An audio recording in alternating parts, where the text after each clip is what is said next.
श्री स्वामी समर्थ। मी प्रांजली। 24 मार्च रविवारी आहे होळी। होळीच्या दुसऱ्या दिवशी म्हणजे होळी जी आहे ती रविवारी सायंकाळी प्रज्वलित केली जाणार आहे। मग होळीच्या दुसऱ्या दिवशी जिथे कुठे सार्वजनिक होळी असेल त्या होळीतील जी राख असते, जे भस्म असतं, त्याच्यापासून हे आपल्याला उपाय करायचे आहेत।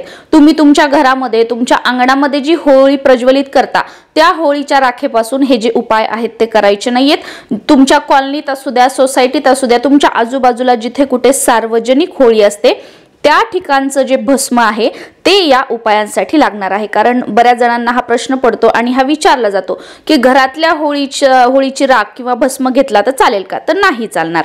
आणि हे जे उपाय आहेत स्त्रिया पुरुष आपल्या स्वतःसाठी किंवा आपल्या घरासाठी घरातल्या इतर मंडळींसाठी हे उपाय करू शकतात। आणि तुम्हाला जर सुतक असेल, तुम्हाला जर पिरियड्स असतील तर मात्र दुसऱ्या दिवशी ही जी होळीचा जो भस्म आहे तो तुम्ही स्वतः आणू नका।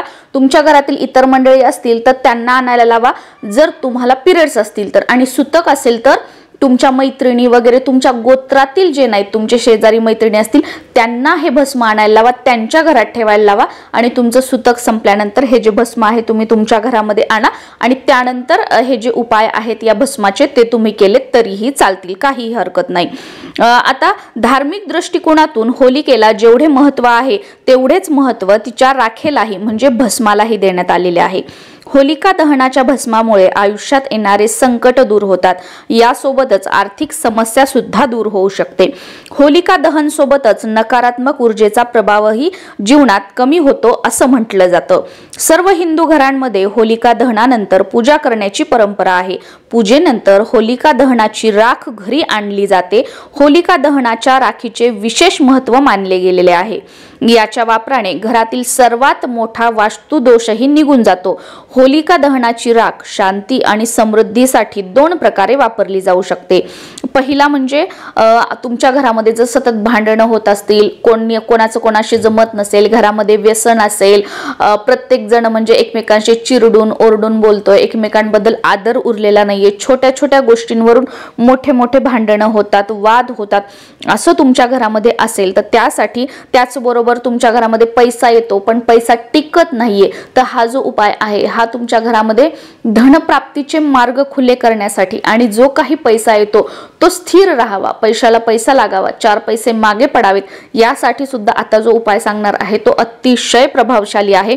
आणि बऱ्याच वेळेला आपण कष्ट करतोय, मेहनत करतोय, पण नशिबाची साथ जर तुम्हाला मिळत नसेल, कारण बघा नुसत्या कष्टाला काहीही अर्थ नाही, कष्टाला जर नशिबाची साथ मिळाली तर त्या कष्टाचं चीज होतं। त्याच्यामुळे नशिबाची साथ मिळण्यासाठी माता लक्ष्मीची कृपा, माता लक्ष्मी आपल्या घरात स्थिर राहावी यासाठी हा उपाय जो आहे तो होळीच्या राखेचा आवर्जून करा। यासाठी होळीची राख आणि तांब्याची 7 नाणी तुम्हाला घ्यायची आहेत। हे तांब्याची 7 नाणी जी आहेत ती तुम्ही सोनाराकडे जा, त्यांना सांगा की आम्हाला तांब्याचे जे आहेत ते 7 नाणी बनवून द्या, ते तुम्हाला देतील। किंवा बऱ्याच ठिकाणी असतात सुद्धा बनवलेली, तर ती तुम्हाला 7 आणायची आहेत।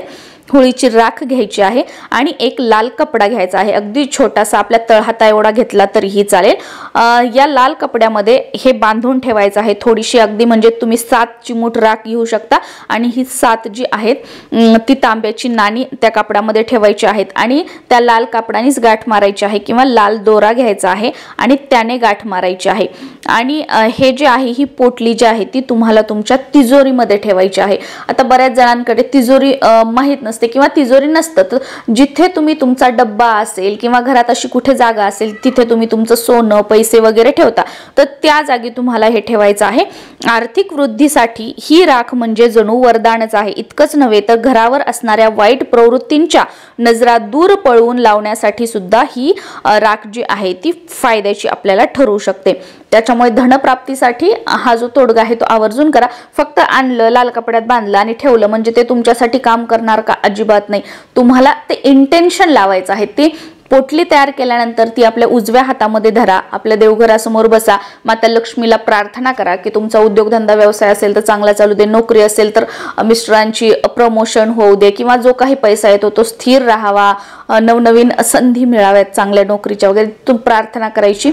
हवं असेल तर त्यानंतर तुम्ही 11 वेळा श्री सूक्तम म्हणा, महालक्ष्मी अष्टकम म्हणा, किंवा 11 माळी तुम्हाला माता लक्ष्मीचा जो कोणता मंत्र येत असेल तो तुम्ही म्हणा. ही जी पोटली आहे ती सिद्ध करा आणि मग तुमच्या तिजोरीमध्ये ठेवा. बघा तुम्हाला खूप चांगले अनुभव येतील. आणि पुढच्या वर्षी काय करायचं, ही जी पोटली आहे ही विसर्जित करायची आणि परत नवीन बनवून नवीन ठेवायची. या पद्धतीने करू शकता. त्याचबरोबर होलिका दहनानंतर दुसऱ्या दिवशी सकाळच्या सुमारास ही जी राख आहे होळिकेची, जे सार्वजनिक जिथे होळी असेल तिथली आणायची. यामध्ये मीठ आणि मोहरी मिक्स करून ही घरामध्ये अशा ठिकाणी ठेवायची की जिथे तुमचा सारखा सारखा स्पर्श होणार नाही किंवा जिथे तुमची सारखी नजर जाणार नाही. घरामध्ये अशा कोपऱ्यामध्ये कुठे ठेवायची, वरती खाली कुठे ठेवायची.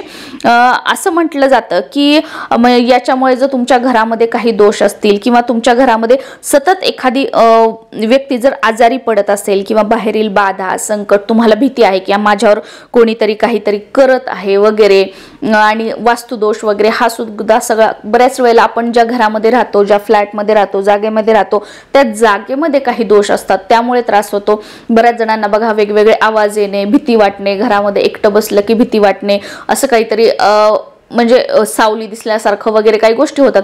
तर हे सगळे जे दोष असतील ना, जी नकारात्मकता आहे, सोप्या भाषेत तुमच्या घरातली जी नकारात्मकता आहे ती दूर होण्यासाठी हा अतिशय प्रभावशाली उपाय आहे. हे कशामध्ये ठेवायचं हे सगळं मिक्स करून, तर आपली एखादी पंती घ्यायची, आपण वापरलेली दिवाळीमध्ये घेऊ नका, नवीन एखादी पंती घ्यायची, त्याच्यामध्ये हे सगळं मिक्स करायचं आणि ठेवून द्यायचं आहे. असंच ते ठेवून द्यायचं, पुढच्या वर्षी विसर्जित करायचं, परत दुसरं ठेवायचं. किंवा तुम्ही मातीचं एखादं छोटं किंवा काचेचा बाऊल वगैरे त्याच्यामध्ये हे ठेवलं तरीही चालेल. त्याचबरोबर आता समजा तुमच्या घरातील एखादी व्यक्ती आजारी आहे, सतत आजारी, औषध उपचार करताय, ट्रीटमेंट करताय, पण त्या व्यक्तीला काही फरकच औषध उपचाराचा होत नाहीये, किंवा बाधित व्यक्ती आहे, नजर दोष बाधा हा त्रास झालेला आहे, त्याचबरोबर डिप्रेशन आहे, किंवा ती व्यक्ती एखादी व्यक्ती घरातील खूप चिडचिड करते, वाईट संगत वगैरे लागलेली आहे, तर अशा व्यक्तीला दुसऱ्या दिवशीपासून म्हणजे होळीच्या दुसऱ्या दिवशी ते जे भस्म आहे ते आपल्या घरी आणायचं आणि त्या दिवसापासून कमीत कमी 21 दिवस तरी त्या व्यक्तीच्या आंघोळीच्या पाण्यामध्ये हे भस्म टाकायचं. शक्य झालं तर त्या व्यक्तीच्या अगोदर अंगाला लावायचं, त्यानंतर आंघोळीच्या पाण्यामध्ये पण टाकायचं आणि याने स्नान करायला लावायचं. त्याचबरोबर स्नान झाल्यानंतर, आंघोळ झाल्यानंतर जसं आपण गंध टीका आपल्या कपाळाला लावतो ना, तसं ह्या राखेचा, या भस्माचा टिळा जो आहे तो त्या व्यक्तीला लावायचा. याच्यामुळे नजर दोष, बाहेरील बाधा वगैरे, किंवा बऱ्याच जणांना बघा सारखी सारखी नजर लागते वगैरे, तर त्यांच्यासाठी हा अतिशय रामबाण उपाय आहे. तुम्हाला नजर बाधेचा वगैरे जो त्रास आहे तो कमी होताना तुम्हाला बघायला मिळेल. त्याचबरोबर नवग्रहांचा दुष्परिणाम टाळण्यासाठी बऱ्याच जणांना सांगितलं जातं बघा की जे ग्रह शांती करायला हवी, नवग्रहांचा तुम्हाला त्रास आहे तर अशांनी पण आंघोळीच्या पाण्यामध्ये ही राख जी आहे ती मिसळायची रोज कमीत कमी 21 दिवस आणि या पाण्याने स्नान करायचं. यामुळे आर्थिक आणि शारीरिक फायदा सुद्धा होताना आपल्याला बघायला मिळतो. इतकंच नव्हे तर घरात सुख शांती नांदत नसेल तर होलिका दहनाच्या दुसऱ्या दिवशी पहाटे ही थोडीशी राख घराच्या कोपऱ्यात उडवायची. म्हणजे ही आपण जी राख आणलेली आहे ती उजव्या हातामध्ये धरायची आणि तुमच्या घराचे जे कोपरे आहेत, 4 कोपरे असतात बघा, तुमच्या म्हणजे किती रूम असू द्या, 2 असू द्या, 4 असू द्या, 1 असू द्या, जो कोपरा असतो पहिला, दुसरा, तिसरा, चौथा, मेन 4 जे कोपरे असतात तर त्या घरामध्ये ही आपल्याला फुंकर मारायची आहे. थोडीशी हातामध्ये धरायची, फुंकर मारायची. किंवा तुम्ही तुमच्या सगळ्या घरामध्ये अगदी मुख्य प्रवेशद्वारापासून ते शेवटच्या रूम पर्यंत जरी फुंकर मारली तरीही चांगला आहे. यामुळे जी काही नकारात्मकता आहे ती दूर होते. पण हा जो उपाय आहे तो सकाळच्याच वेळेमध्ये करायचा आहे आणि हा उपाय करताना कोणी तुम्हाला टोकायला नको की काय करत आहेस, कशासाठी करत आहेस. त्याच्यामुळे तुम्ही एकतर तुमच्या घरातल्या व्यक्तींना अगोदरच सांगून ठेवा की मी असं असं करणार आहे, मला टोकू नको, किंवा मग सगळे उठण्याच्या अगोदर सकाळी लवकर उठा, स्नान वगैरे करा, भस्म आणा आणि हा उपाय करून मग तुमचे बाकीचे जे कामं आहेत ते करा. या उपायामुळे ग्रहक्लेश जो आहे तो दूर होईल, घरातील भांडण तंटे कटकटी दूर होतील आणि तुमच्या घरामध्ये जे सदस्य आहेत, सदस्यांमध्ये असणारे जे मतभेद आहेत ते दूर होऊन घरामध्ये एकोपा आणेल. तर अशा पद्धतीने हे छोटे छोटे होलिकेची जी राख आहे, जे भस्म आहे, त्याचे उपाय आहेत, अतिशय सात्विक उपाय आहेत आणि खूप चांगले रिझल्ट तुम्हाला बघायला मिळतील. त्याचबरोबर म्हणजे याने ना कोणाचं वाईट काही होणार नाही, पण कोणी जर तुमचं वाईट करत असेल तर तुमचं संरक्षण जे आहे ते त्यापासून नक्कीच होईल. त्याचबरोबर जर तुम्हाला शत्रू वगैरे त्रास देत असतील ते सुद्धा, जे मी तुम्हाला सांगितलं ना काचेच्या वाटीमध्ये किंवा पणतीमध्ये ठेवायचं, तर तो शत्रूचा त्रास वगैरे जो आहे तो सुद्धा या उपायाने जो आहे तो कमी होईल. श्री स्वामी समर्थ.